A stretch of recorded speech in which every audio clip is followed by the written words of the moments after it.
नमस्कार दोस्तों, एक बार फिर हाजिर हूँ मैं आज 22 अप्रैल की खबरों पे आपसे चर्चा करने के लिए। और प्रमुख खबरें जो आपके सामने मैं रख रहा हूँ उनमें सबसे ऊपर है, सभी अखबारों में काफ़ी कवरेज है।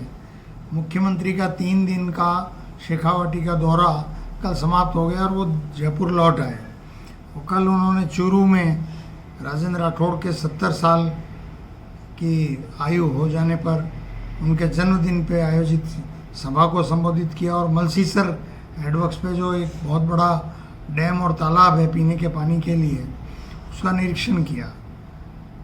अब मैं ये सोचता हूँ कि शेखावाटी में 3 दिन अगर कोई मुख्यमंत्री रहते हैं तो उनके सामने जितनी समस्याएं आई होगी उन सब का भी निराकरण करने के लिए द्रुत गति पर अगर कदम उठाए जाते हैं और वो सार्वजनिक किए जाते हैं कि क्या समस्याएं आई और उनका निराकरण क्या हुआ, क्या मंजूरी हुई, क्या कार्यवाही हुई, तो ये लोकतंत्र में ज़्यादा स्वागत योग्य हो गया। अन्यथा मुख्यमंत्री जाते हैं, उसका फॉलोअप नहीं होता तो उसका कोई मतलब नहीं है। और उस 3 दिन की यात्रा में उन्होंने यमुना जल का पूर्ण गुणगान किया कि भी उन्होंने ये कर दिया और कांग्रेस ने ये नहीं किया। मैं पहले भी कह चुका हूँ कि अब ग्राउंड पे काम दिखाने की ज़रूरत है। टास्क फोर्स की मीटिंग हो गई, इसके आगे बढ़ने की ज़रूरत है।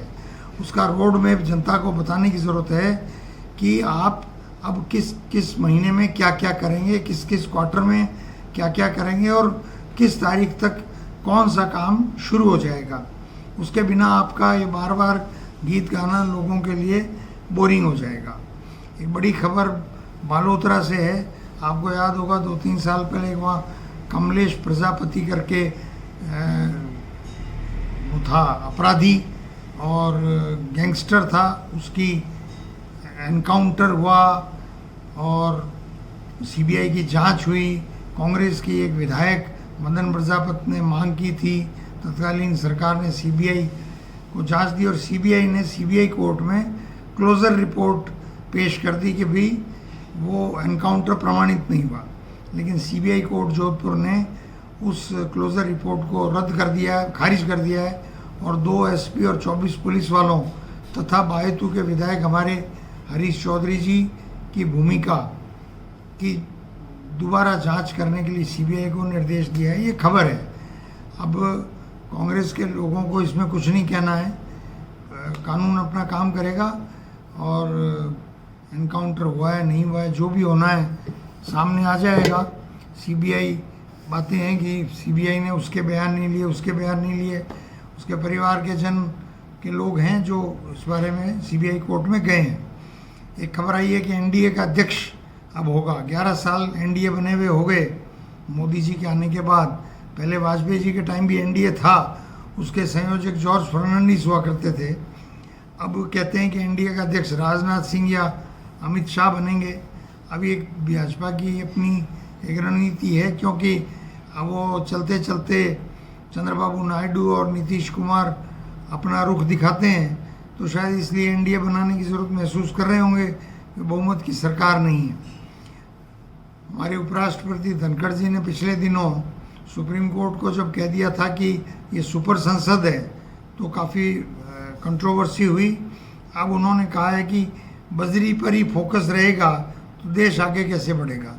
तो साहब, आप इतना बड़ा देश चला रहे हो, अवैध बजरी का जो व्यापार है वो भी तो रुकवाने के लिए आप यहाँ आए हो, राजस्थान के हो, तो मुख्यमंत्री को सलाह दो ना भी अवैध बजरी पे रोकथाम लगे। और 12 मई को जो चीफ जस्टिस ऑफ इंडिया नए बनेंगे, जस्टिस गवई, उन्होंने बंगाल पे धारा 355 के तहत कार्रवाई, बंगाल में हिंसा हुई है मुर्शिदाबाद में, उसको लेकर के एक रिट याचिका उनके सामने दाखिल हुई। तो उन्होंने कहा है कि पहले ही सुप्रीम कोर्ट जो है वो संसद के द्वारा बनाए गए कानून पर प्रश्न उठ रहे हैं, तो कार्यपालिका काम हमसे क्यों करवाना चाहते हो। फिलहाल उन्होंने उस पर सुनवाई करने से इनकार कर दिया है। एक आर्टिकल आया है भास्कर में, संजय कुमार है, सीएसडीएस एक नामी संस्था है सर्वे की और समाज के सरोकारों की अच्छी संस्था है सीएसडीएस, उसके वो शायद सदस्य या डायरेक्टर हैं, और चुनावी रणनीति और चुनावी संभावनाओं के बारे में भी लेख उनके आते रहते हैं, टीवी डिबेट्स में भी काफ़ी आते हैं। उन्होंने कहा कि जातियों को लेकर अभी भी समाज में पूर्वाग्रह बना हुआ है, इसीलिए डॉक्टर अम्बेडकर आज भी प्रासंगिक हैं। ये तो अब समाज को समझना होगा कि जाति व्यवस्था जो है हमारे भारत के समाज को पहले से ही खोखला किए हुए हैं। तो अगर आज भी हम पूर्वाग्रह रखेंगे तो ये उचित नहीं है, इससे समाज को नुकसान है, और हमें ये बात सब जगह आगे बढ़ानी चाहिए। कल कन्हैया कुमार आए थे जयपुर में, नेशनल हेराल्ड पे उन्होंने प्रेस कॉन्फ्रेंस की थी और काफ़ी अकाट्य तर्कों के साथ बात रखी है, और उसमें महत्वपूर्ण बात ये सामने रखी उन्होंने कि नेशनल हेराल्ड की जितनी भी संपत्ति कही जा रही है वो लखनऊ को छोड़ करके बाकी सब संपत्ति लीज पर है। अगर लीज पर है तो दर्शकों को भी समझना होगा कि लीज की संपत्ति तो का मालिक तो कोई न राहुल गांधी जी हो सकते हैं, न प्रियंका गांधी जी हो सकती हैं, न सोनिया गांधी जी हो सकती हैं, और न ही सुमन दुबे या कोई और, कोई नहीं हो सकता। इसलिए ये तो सारा ढकोसला ही, अंदर से गुब्बारा ही कितना खोखला है कि धीरे धीरे समझ में आ जाएगा सबके। अपने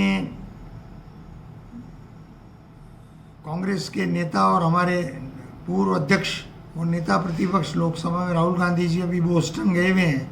वहाँ उन्होंने एक इंटरव्यू में कहा है कि चुनाव आयोग ने भारतीय जनता पार्टी के साथ एक तरह से गठबंधन कर लिया लगता है, क्योंकि महाराष्ट्र में जो विधानसभा चुनाव हुए वहाँ किसी प्रकार से जो परिणाम आए हैं उनकी कोई आशंका या अंदाज़ा नहीं था, और अब सामने आ गया है कि आखिरी 2 घंटे में 65 लाख मतदाताओं ने अपने वोट डाले, और अगर 284 विधानसभाओं में 65 लाख मतदाता आखिरी 2 घंटे में डालते हैं, और एक वोट डालने में सब जानते हैं 3 मिनट लगते हैं, तो क्या रात को 2 बजे तक वोट जब पड़े?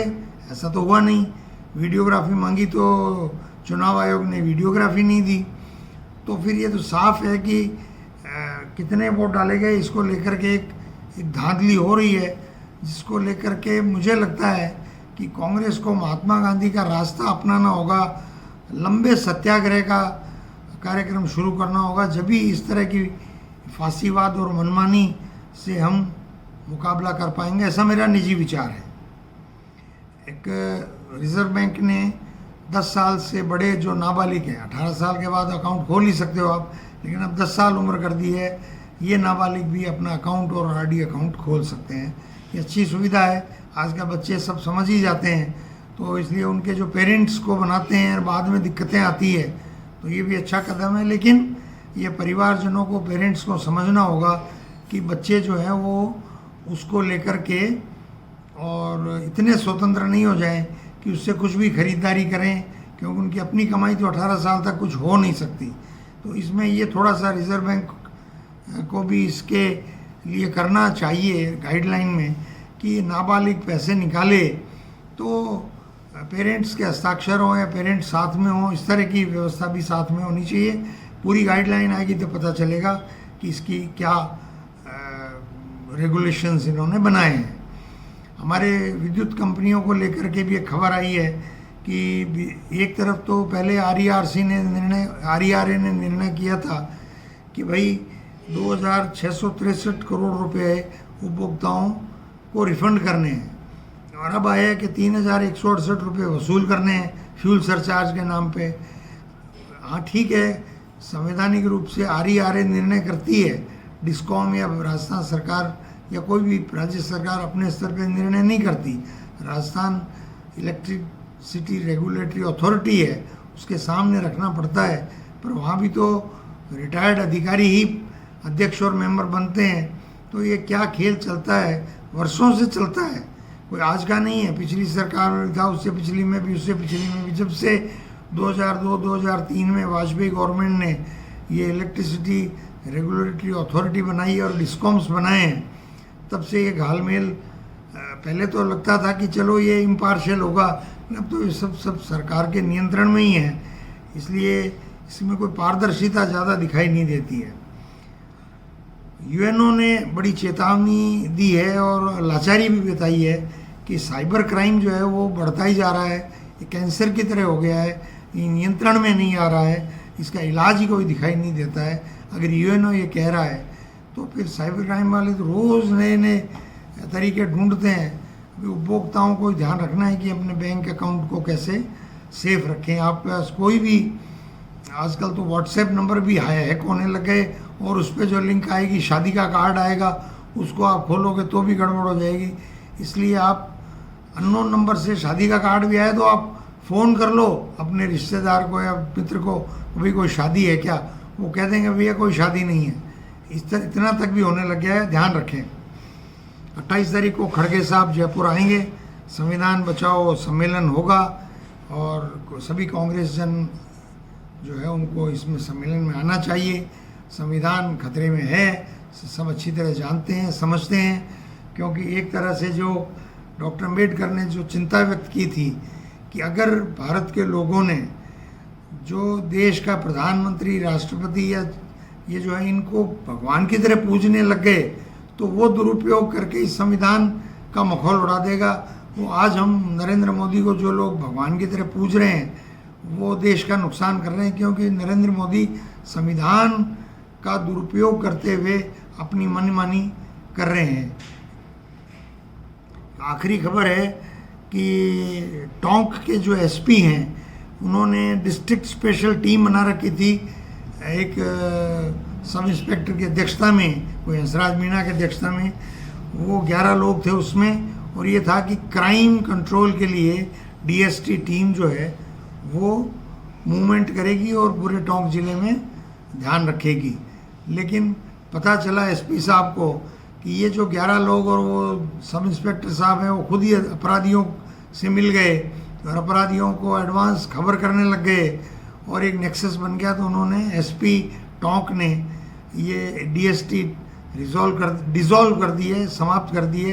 कुछ और करेंगे, क्या करेंगे, अन्य ज़िलों में भी जो डीएसटी है उसमें भी यही स्थितियां अगर चल रही होंगी तो मुझे आज ख्याल आता है NN बोहरा आयोग, जो राजेश पायलट जब केंद्रीय आंतरिक सुरक्षा राज्य मंत्री थे तो उन्होंने उन समय NN बोहरा आयोग बनाया गया था, कमीशन या कुछ कमेटी थी।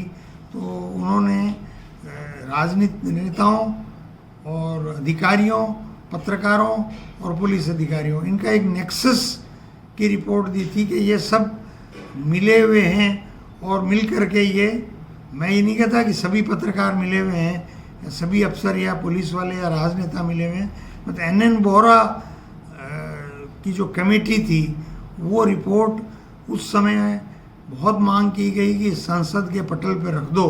पर कहा जाता है कि शरद पवार उस समय केंद्रीय रक्षा मंत्री थे, उनके दबाव में और भी भाजपा के भी लोग थे, मतलब कुल मिला के एक सर्वसम्मति थी कि भी देश की राजनीतिक व्यवस्था और जो ढांचा है उसके ऊपर बहुत बड़ी एक लीकेज जैसी स्थिति हो जाएगी। इसलिए आज तक वो NN बोहरा कमीशन की रिपोर्ट सार्वजनिक नहीं हुई है। उसके प्रमुख बिंदु जरूर एक रिपोर्ट, बहुत छोटी रिपोर्ट के रूप में संसद में रखे गए थे। उससे ही कान खड़े हो जाते हैं कि किस प्रकार से कानून की रक्षा करने वाले कानून का ही मखौल उड़ा करके और अपराध और मनी लॉन्ड्रिंग और पैसे की उगाही और पैसे का संचय किस प्रकार से होता है। तो ये देश के लिए चिंता का विषय है। तो आज की खबरों में इतना ही।